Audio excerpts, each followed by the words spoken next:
한국의 새벽 골목길, 마음의 병을 치유하러 왔다는 미국 여성이 누군가에게 쫓기고 있습니다. 한국은 분명 세계에서 가장 안전하다더니 전부 새빨간 거짓말이었어. 그러나 그녀가 불평할 새도 없이 패닉에 빠진 그녀는 도망을 가다가 발이 걸려 넘어져 버렸는데요. 하지만 그녀는 자신을 쫓던 의문의 남성이 내민 수상한 물건을 보고 그만 오열하고 말았다고 합니다. 어린아이도 안전하게 다니는 곳이 한국의 밤길인데 그녀는 대체 한국에서 어떤 경험을 한 것인지 자세한 내용 살펴보도록 하겠습니다. 미국 여성의 사연입니다. 저는 미국 뉴욕 출신의 오드리라고 합니다. 많은 사람들이 뉴욕을 세계 최고의 도시라고 말하며 동경하는 경향이 있는 것 같은데 저는 어떤 도시에서 직접 사는 것과 여행으로 단기간 머물기만 하는 건 완전히 다른 이야기라고 확실히 말할 수 있습니다. 왜냐하면 저는 뉴욕에서 살면서 심각한 신경쇠약 및 불안 증세를 앓게 되었고 살면서 정신과 약을 끊은 적이 없을 정도로 제 삶은 완전히 망가져 버렸거든요. 물론 차가운 사람들과 늘 바쁜 도시의 분위기 탓도 있겠지만 제가 이 도시를 사랑할 수 없는 이유는 살면서 안전이 보장되었다는 느낌을 단 한 번도 받지 못했기 때문입니다. 아마 미국인들은 제 말에 많은 공감을 표하겠죠. 실제로 저는 묻지마 총기 범죄로 인해 가장 친한 친구를 잃었고 야근을 마치고 돌아오시던 엄마까지 약쟁이에게 무참히 당한 이후 저는 집 밖으로 도통 나서질 못하는 상태까지 악화되었습니다. 그렇게 2년을 거의 집에만 있다 보니 저는 제 스스로가 점점 죽어가는 것을 느꼈는데요. 정신과 약은 점점 내성이 생겨서 계속해서 더 강한 약을 찾게 되었고 심리치료는 아무짝에도 쓸모가 없다는 것을 깨달은 지 오래였죠. 그래서 마지막 결정을 하게 되었습니다. 이 커뮤니티 글을 조금 찾아보니 다들 세계에서 가장 안전한 국가는 한국이라고 입을 모아 말하던데 저는 제가 그동안 꿈꿔왔던 이상을 실현하고자 한국으로 떠나기로 했습니다. 미국에서는 절대로 할 수 없는 새벽의 으슥한 길을 걸어본다거나 하는 경험들을 해볼 수 있다면 이 지옥 같은 트라우마에서 벗어날 수 있을 것만 같았거든요. 그렇게 저는 한국으로 떠났습니다.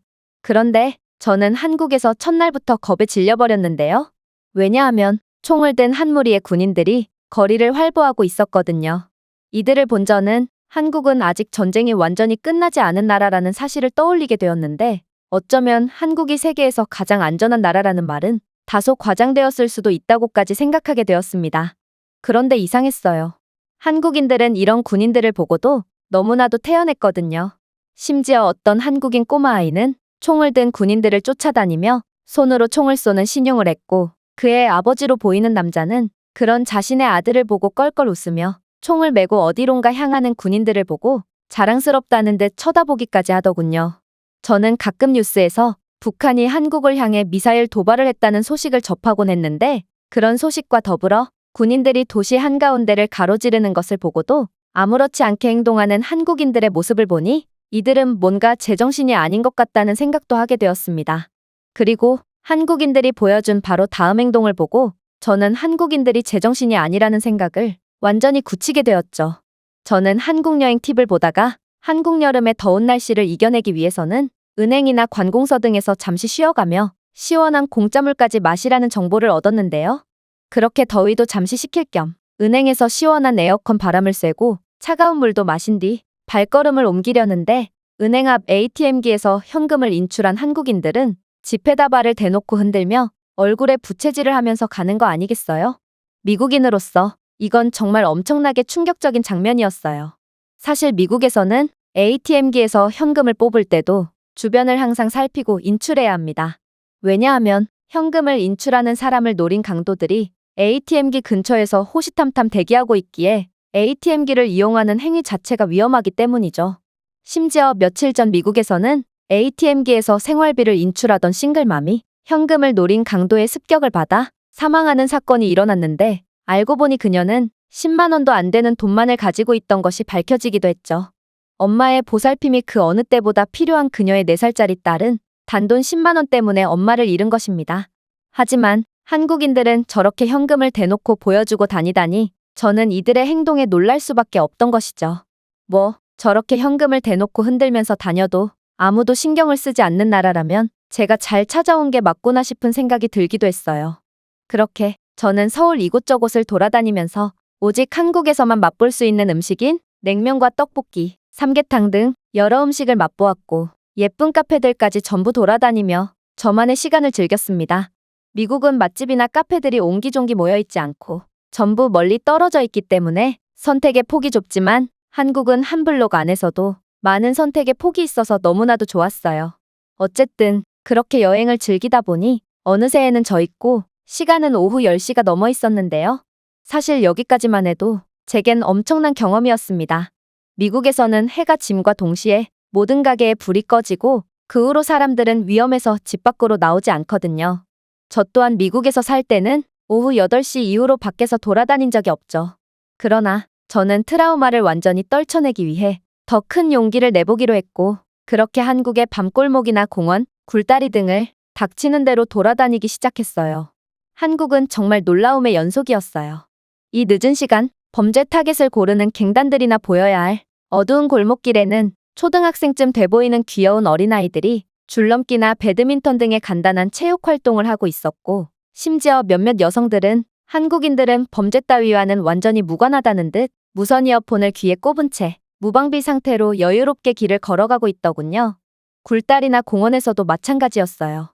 미국이었으면 약물을 거래하거나 중독자들이 약에 취해 나자빠져 있을 뿐만 아니라 각종 범법 행위가 일어났겠지만 한국의 밤공원에서는 조용하게 맥주를 마시는 무리와 건강을 위해 걷기 운동을 하시는 어르신들, 그리고 화목해 보이는 가족 무리들이 산책을 나와 있었죠. 한국의 밤은 그야말로 모든 연령층이 함께 여유를 즐기는 시간이었던 것입니다. 이런 한국인들의 모습을 보면 한국은 오히려 낮보다 밤이 더 안전해 보이기까지 했죠. 그렇게 한국의 여유롭고 안전한 밤을 보내면서 제 마음속 깊은 곳에 자리 잡은 불안과 걱정은 서서히 사라지기 시작했어요. 한국에서 세상은 아직 살만한 곳이라는 걸 느끼니 소중한 사람들을 떠나보내면서 생긴 트라우마가 점차 치유되는 것 같았죠. 그렇게 계속해서 한국의 밤길을 걷다 보니 시간은 어느새 자정이 넘어버렸는데요. 저는 밤길을 환하게 밝히고 있는 편의점에 들러서 한국에 방문한다면 꼭 한번 먹어봐야 한다는 음료인 바나나 우유를 구매하고 숙소로 돌아가기로 했습니다. 그런데 우유를 종류별로 구매한 뒤 편의점에서 나와 왔던 길을 되돌아보니 뭔가 제가 아까 봤던 분위기와는 사뭇 다르더군요. 아이와 가족들의 웃음소리로 가득 찼던 밤길은 정막만이 가득했거든요. 아무래도 한국인들은 오후 10시 정도까지는 밤을 즐기다가 자정이 넘으면 전부 집으로 돌아가서 내일을 위한 준비를 하는 듯 했습니다. 저는 달라진 분위기에 약간 긴장이 되기도 했으나 아까의 경험으로 한국은 몹시 안전한 국가라는 것을 확신했기에 용기를 내서 텅 빈 밤의 골목길을 되돌아가기 시작했습니다. 그런데 뭔가 이상했어요. 뒤에서 누군가 따라오는 느낌이 들었거든요. 저는 뉴욕에서 오랫동안 살았고 뉴욕의 위험하고 긴장되는 분위기 때문에 항상 뒤를 경계하는 습관이 있거든요. 그런데 편의점에서 나올 때부터 빠른 속도의 발소리가 뒤에서 들려오고 있었죠. 저는 겁을 먹고 빠른 걸음으로 도망가기 시작했고 그 순간 뒤에서 들리던 발소리도 동시에 빨라졌어요.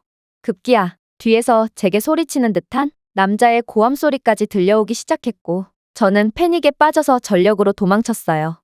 한국은 세계에서 가장 안전하다더니 그건 새빨간 거짓말이었던 것이었습니다. 그런데 너무 긴장한 탓이었을까요? 저는 뛰다가 발이 꼬여서 제 발에 걸려서 넘어져 버렸습니다. 그리고 쓰러진 제게 정체불명의 발소리는 점점 더 가까워지더니 이내 의문의 남성이 손에 뭔가를 쥔 채로 제 코앞으로 다가왔어요. 저는 허망하게 가버린 엄마가 생각나서 울고불고 빌면서 제발 살려달라고 애원했는데 그 정체불명의 남성은 그저 어둠 속에서 저를 바라보고만 있더군요. 어둠 때문에 그의 얼굴은 보이지 않았기에 그가 무슨 표정을 짓고 있는지도 안 보여서 더욱 두려워졌습니다.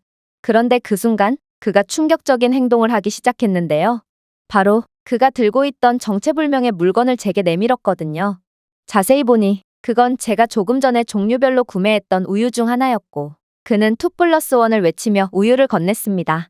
2+1이라니 이건 영어긴 하지만 도저히 알아들을 수 없는 말이었어요. 제가 울다 지쳐 당황한 표정을 짓자 그는 제가 구매했던 우유를 가리키며 손짓과 몸짓을 하며 제게 뭔가를 설명하기 시작했어요. 제가 이해한 바로는 제가 구매한 바나나 우유 중 한 종류가 2개를 구매하면 1개의 우유를 더 주는 행사를 하고 있었고 그는 제가 2개만 가져갔기 때문에 하나를 더 주기 위해 쫓아온 듯 했어요. 실제로 그는 바나나 우유를 건네고 그대로 왔던 길로 다시 돌아가 버렸거든요. 저는 그제야 그가 입은 편의점 유니폼이 눈에 들어왔는데 그는 편의점 직원이었고 제가 행사 상품을 가져가지 않은 것을 뒤늦게 알고 저를 불렀지만 한국어를 모르는 저는 그의 말을 알아듣지 못했기에 이런 해프닝이 벌어진 것 같았습니다. 그렇게 모든 일을 이해하게 되자 긴장이 풀리면서 허탈한 웃음이 나오더군요. 역시 한국이 그럴 리가 없던 거였습니다.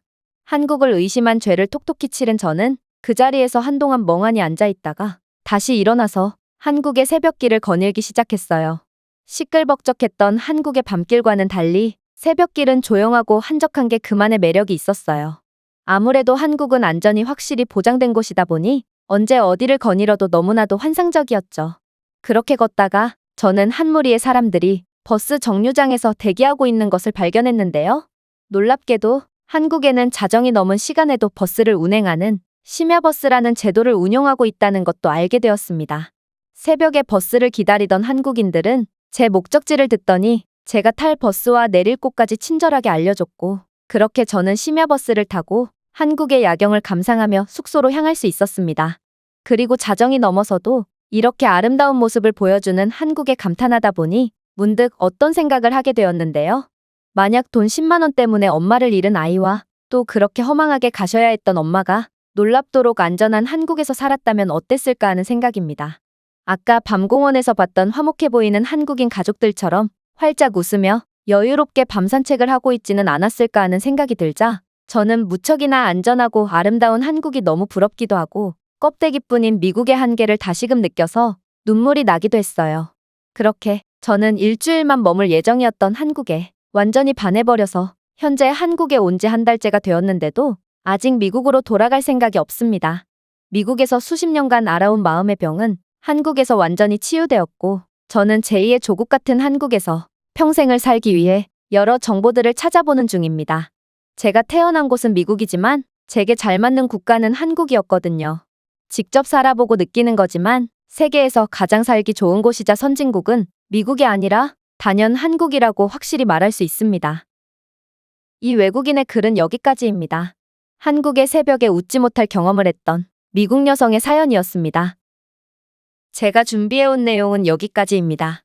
끝까지 시청해주셔서 진심으로 감사드리며 여러분들의 구독과 좋아요, 알림 설정은 영상 제작에 큰 힘이 됩니다. 이상 세모튜브였습니다.